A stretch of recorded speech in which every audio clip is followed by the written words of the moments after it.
My full name is Widi Atmoko, and I came from Jakarta, Indonesia. I work at the Department of Urology, Cipto Mangunkusumo Hospital, and I work as the staff of the division of the Urology and Stone Surgery at there. I received the patient that have the erectile dysfunction, and it doesn't respond with medical treatment. And then intracavernosa injection, it doesn't respond with it. So I think I have to find another way, another alternative therapy to treat these patients. And then I read about the penile implanter in Asia, and I found you. And I think you are the one of the big implanter in Asia. Patient from my patients that have the erectile dysfunction, I think they must have the like this operation. Because no money, no gain. I think that I want to struggle. If there's no another party that will support me, I think I will pay it for myself. Because I think this is the most important section of the urology in Indonesia. I have to do this. I searched from the Google the penile implant in Asia, and then I found you. And then I searched the PubMed, and then I already contacted some people from the PubMed authors, but they say that no people in Asia will do this operation, so many operations. So I think, and then I contacted you, and then I saw at your website that you are the biggest implanter in Asia. Yeah. So I managed to study to you. Yes, I like a lot. The whole of your clinic in here, the whole persons, the you, and then your operation, I like it a lot because I think in Indonesia there is no place like this. I studied about the penile implants, and then it is using the local anesthesia. And then this clinic is a private clinic with a good management. This is the most valuable things because this is the first time I see the penile implants operation live, the streaming. And then with your technique, I think, oh, it's the most valuable thing for me. I will try to make the first operation, and then I will go down with the marketing. And I will build the first penile prosthesis center in Indonesia, I think, because there is no center like this in Indonesia. You have to do a scroll approach. Yeah. It'll look better. Don't touch the penis and the 고생하셨습니다. 네, 고생하셨습니다. 고생했다. 네, 고생하셨습니다. So that they can make the people know about this treatment. Like I said, erectile dysfunction makes men suffer, not just physically, but mentally. Not just them, their family, their society will suffer as well. So treating them is, make the society healthier. So I want to be a part of the better good, I'll say, to, so that I can treat the others whom I can treat. I can't. I cannot treat Indonesian patient. Cultural differences, logistically that's far, but Indonesian doctors can treat them as well.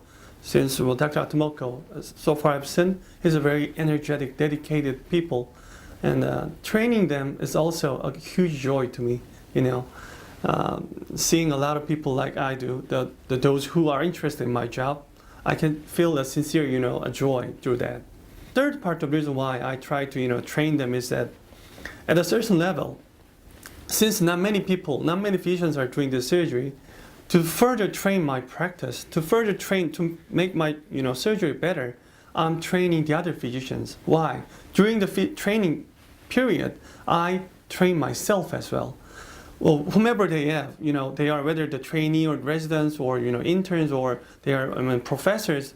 No matter how good they are or how not that expert they are, I learn something from them. So training them is for myself as well. All in the end, I want to do a better, surgery to give my patient better surgery. So that's the reason why I keep doing this training. Other reason why is that recently our practice has set up a research center. Its name is Wilson Memorial Research and Training Center for Penile Prosthetic Surgery. Wilson comes from my teacher, Dr. Stephen Carl Wilson. He is a kind of mentor, and he's the one who changed my life permanently. He trained me, and he raised me, the people who I am now. He is a true godfather and a pioneer in this field. He saw how good it can be, how the healthier the society can be with the surgery. So his endless enthusiasm toward the research and the training. He trained more than 3,000 physicians throughout his 40 years of practice. And he had tons of papers and the researches for this surgery.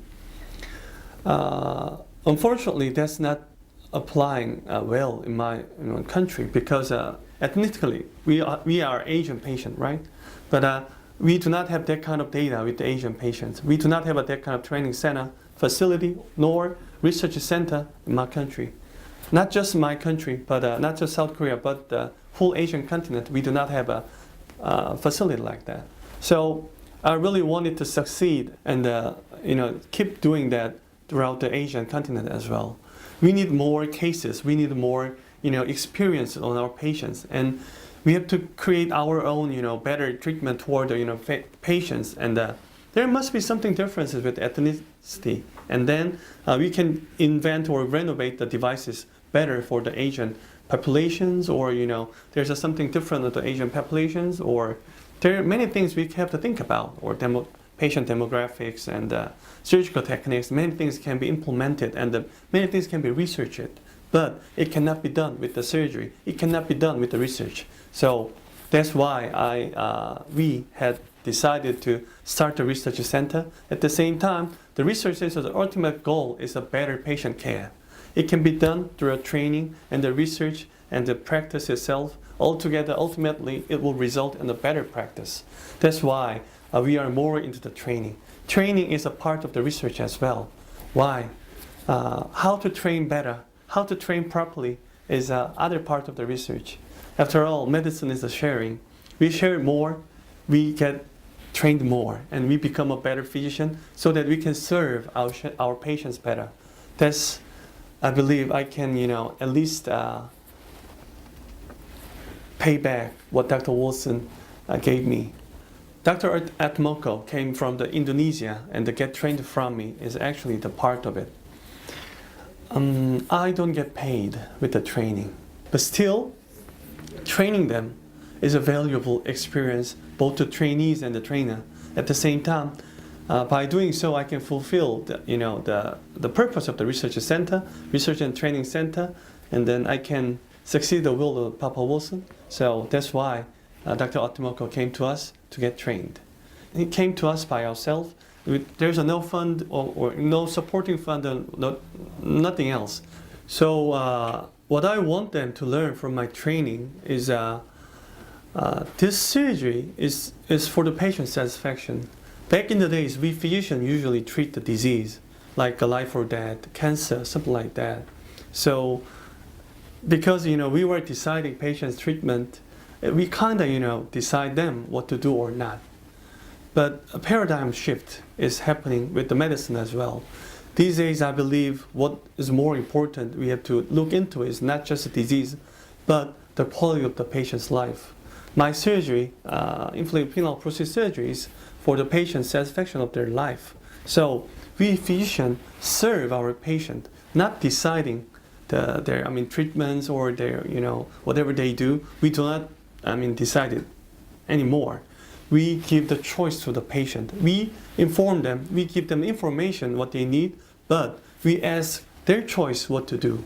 So what I wish them to learn most is that we physicians are not the one who decides. We are just serving to serve the patient better. We are just there as like a servant, I'll say. We serve them. So I wish them to learn that we are the one who serves, not the served. That's what I want them to learn.